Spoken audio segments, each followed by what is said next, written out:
Mendengar suara yang familiar ini, Daniel terkejut. Ketika melihat ke belakang, dia membelalakan mata. "Kamu?" "Suamiku. Kenapa kamu ada di sini?" Tracy berjalan ke arahnya dengan ekspresi bingung. "Apa datang untuk menjemputku?" "Aku..." Daniel menatapnya dengan bingung, tidak sadar untuk waktu yang lama. "Nyonya." Pada saat ini Thomas bergegas menghampiri dan bertanya dengan suara rendah, "Apa yang terjadi? Mereka semua bilang..."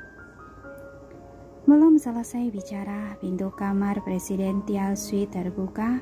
Dua pengawal keluar bertanya dengan tidak senang, "Apa yang kalian lakukan di sini?" Semua orang tercengang melihat ke kamar, lalu melihat Tracy. Hanya Victor seorang diri yang tertidur di dalam kamar, sementara Tracy keluar dari lift dengan berpakaian rapi dan sekarang berdiri di samping Daniel. Yang disebut berita mengejutkan jelas merupakan insiden yang tidak benar. "Presiden Victor terlalu banyak minum dan sedang beristirahat. Apa yang kalian ributkan di sini?" Pengawal keluarga Caledon bertanya dengan marah, kemudian memberitahu petugas keamanan hotel untuk datang dan mengusir wartawan. Mana mungkin para wartawan itu akan menyerah begitu saja. Mereka langsung mengerumuni dan bertanya pada Tracy, "Nona Tracy, kami menerima informasi bahwa Anda dan Tuan T. Victor berkencan di sini. Apa benar?" "Kalian punya mata, tidak bisa melihat sendiri?" Tracy bertanya dengan sinis. "Ini..." "Kalian semua tiba sebelum aku. Apa aku masih harus bertanya pada kalian bagaimana situasinya?" Sikap Tracy dingin dan arogan. Ketika para wartawan melihat bahwa mereka tidak mendapatkan berita apapun, maka segera mengalihkan perhatian. "Kalau begitu, Presiden Daniel, bicaralah beberapa patah kata. Mengapa Anda muncul di hotel bersama Nona Friska? Apakah kalian membuat janji untuk datang bersama? Apakah kalian datang untuk mencari Nona Tracy atau untuk berkencan?" Kali ini Daniel panik. Awalnya dia datang untuk menangkap perselingkuhan, tapi sekarang dia sendiri yang menjadi objek yang dicurigai. Daniel kehilangan kata-kata, tidak tahu harus menjawab apa. "Aku yang minta mereka untuk datang ke sini," Tracy berkata dengan murah hati. "Nona Friska membantuku sebelumnya. Aku mengundangnya untuk makan di sini sebagai ucapan terima kasih. Pada saat yang sama, aku juga memberitahu suamiku untuk berpartisipasi." Saat berbicara, dia menoleh dan melihat Friska. "Nona Friska, benar kan?" "Benar," Friska merespon dengan sangat cepat. "Presiden Tracy terlalu sungkan." "Itu sudah seharusnya." Tracy sedikit tersenyum menghela nafas dan berkata, "Sayang sekali aku tidak menemukan tempat yang tepat. Hari ini dikacaukan oleh orang lain. Aku benar-benar minta maaf." "Tidak apa-apa, kita bisa membuat janji lain kali." Friska menundukkan kepala untuk memberi salam. "Presiden Tracy, kalau begitu aku pergi dulu dan akan menghubungimu lagi." "Baik, sampai jumpa." Tracy melihatnya pergi, kemudian berkata pada sekelompok wartawan dengan sombong, "Sepertinya surat panggilan pengacara terakhir kali tidak berhasil. Harus ditambahkan lagi." "Presiden Tracy, jangan marah. Kami hanya bekerja." Para wartawan segera menjelaskan lalu melarikan diri dengan panik. Situasi menjadi tenang dengan sangat cepat. Tracy berkata pada keluarga pengawal keluarga Caledon, "Jaga baik-baik Presiden Victor. Jangan biarkan siapapun yang mengganggunya sampai dia bangun." "Baik, Nona Tracy." Kedua pengawal itu adalah orang kepercayaan Victor, tentu saja mengerti apa yang dimaksud oleh Tracy. Tracy merasa lega, menoleh dan berkata pada Daniel, "Ayo pergi." Kemudian ia berjalan ke lift dengan Paula. Daniel tidak punya pilihan selain mengikutinya. Thomas dan dua pengawal lainnya merasa suasana agak aneh, tapi tidak ada yang berani bertanya.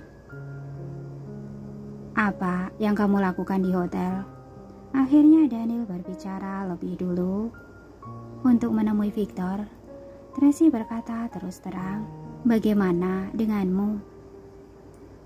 Kamu adalah wanita yang sudah menikah, keluar di tengah malam untuk berkencan dengan seorang pria, tapi masih mengatakannya dengan tenang."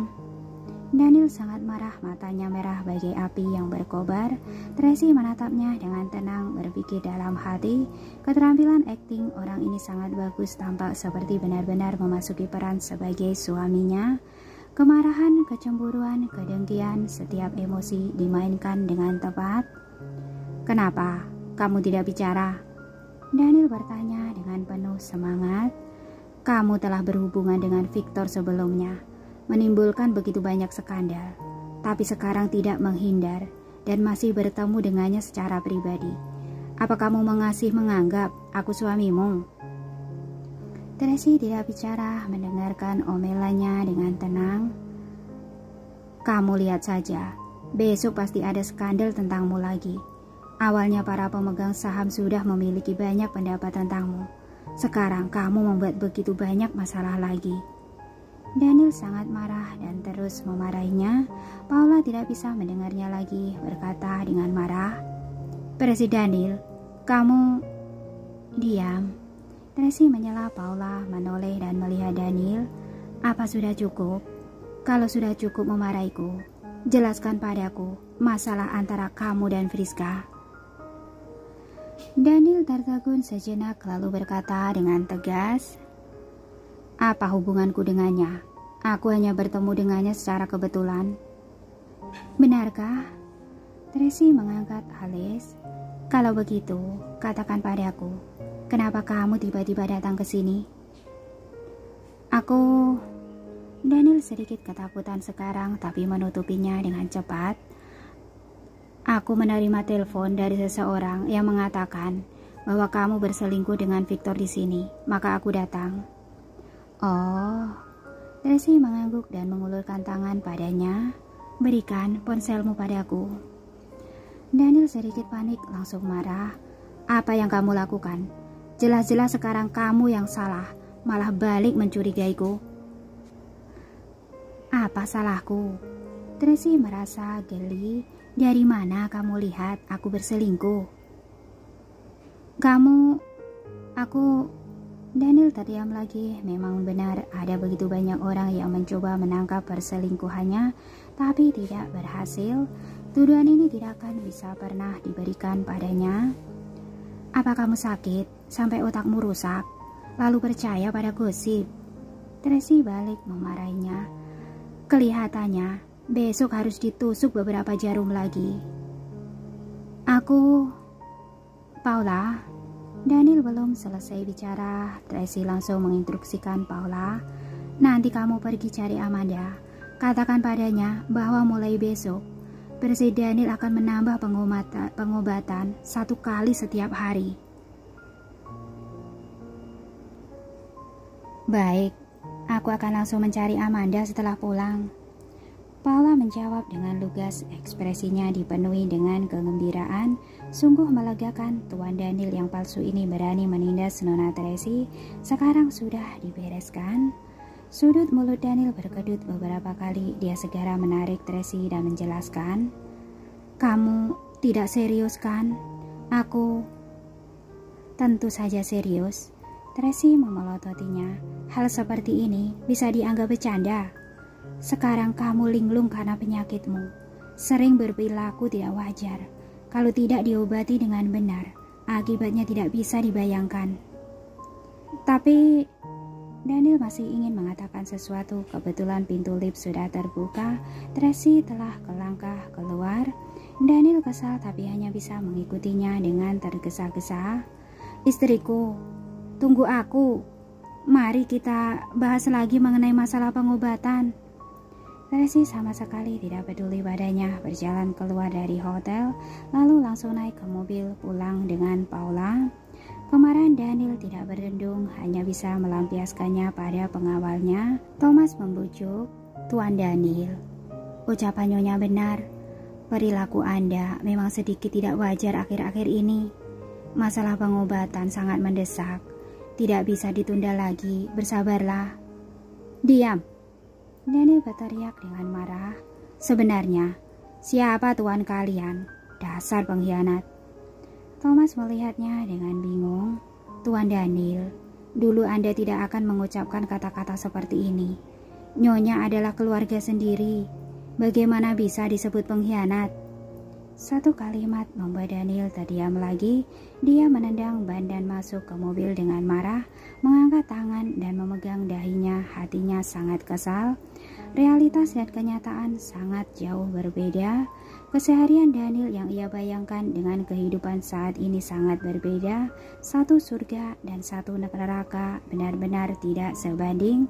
Dia merasa bahwa sepertinya rencana ini sedikit menjebaknya. Sesampainya di rumah, Tracy langsung pergi ke ruang kerja. Daniel bahkan tidak bisa melihat wajah Tracy. Thomas mengantarnya kembali ke kamar, juga menghiburnya dengan hati-hati. "Tuan Daniel, istirahatlah lebih awal. Anda harus menjalani pengobatan besok pagi." Sebelum selesai bicara, sebuah sepatu kulit dilempar ke arahnya. Untungnya Thomas menghindar dengan cepat lalu menyelinap keluar. "Tuan Daniel, selamat malam." Setelah pintu ditutup, hanya Daniel seorang diri yang tersisa di ruangan itu. Wajahnya pucat saat berpikir bahwa mulai besok dia akan menambah pengobatan 1 kali setiap harinya. Dia merasa putus asa.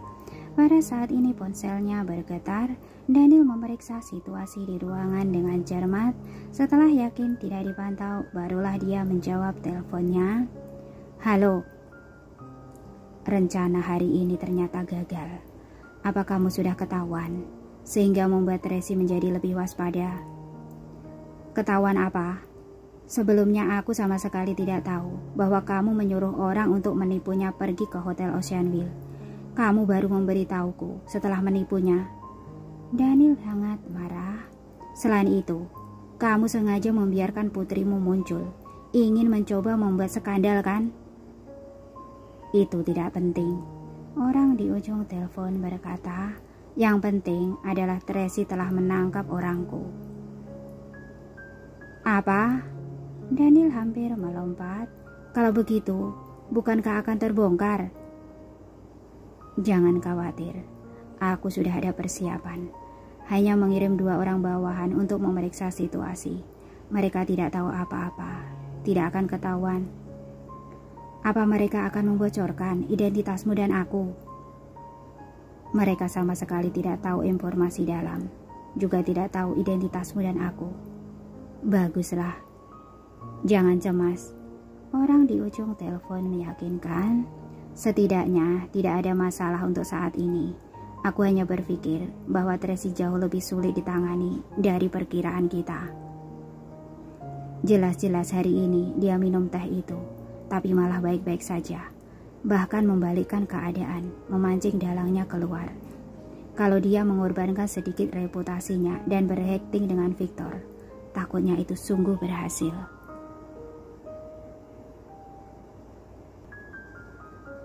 "Dia mengorbankan reputasinya?" Daniel bertanya dengan takut. "Justru dia tidak melakukan apapun, barulah aku curiga."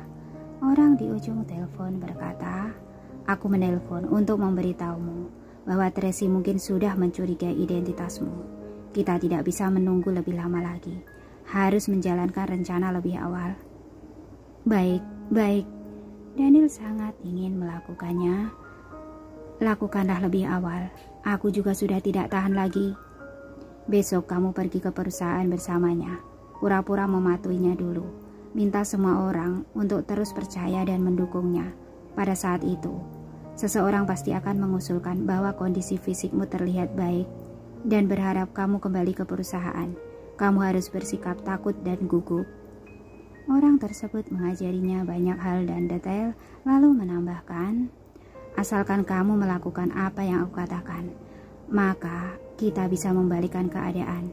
Besok adalah momen penting, itu tergantung padamu. Aku tahu. Daniel mengingat kata-kata orang itu di hatinya, berkata dalam hati, Tracy, besok aku harus menang darimu. Sekarang dia sudah mengerti, asalkan menekan Tracy, barulah dia bisa menjadi tokoh utama dan mengambil alih. Tiba saatnya dia benar-benar bisa memiliki grup Waylands dan memiliki Tracy. Pada saat ini di ruang kerja, Tracy sedang menelpon. Benar. Biar bagaimanapun, harus cari tahu siapa daling di balik mereka, serta petunjuk yang relevan. Cari tahu sebanyak mungkin. Tenang saja Nona Tracy. Begitu aku memaksanya, pasti akan terbongkar semua informasi, bahkan sampai generasi leluhurnya.